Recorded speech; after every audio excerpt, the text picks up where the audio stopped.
Welcome to the Rim Break Rodeo. We hope this video helps. You begin by verifying essentials so you can act fast.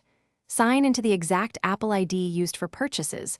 Once signed in, open the App Store to trigger account checks. Next, make sure a valid payment method shows and isn't expired. Update card details if needed. Also, install the latest iOS or Mac OS update right away. Software mismatches often block purchases. Once done, restart the device to apply account and update changes before moving to deeper troubleshooting. Now you handle account tokens and network causes. Sign out of both iCloud and the App Store, wait 30 seconds, then sign back in to refresh authentication. This reissues purchase tokens. Remove and re-add the payment method so Apple revalidates billing.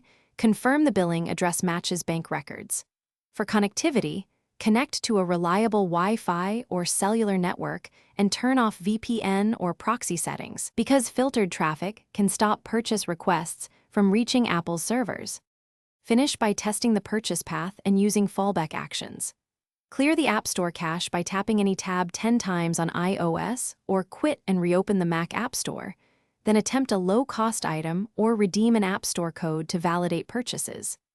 If it still fails, collect screenshots and note exact error text, then contact Apple support. Provide your Apple ID, recent transaction attempts, and device logs. Troubleshooting tip. If purchases fail after all steps, temporarily try a different Apple ID to isolate account versus device problems. Thanks for watching. Consider subscribing if we helped you.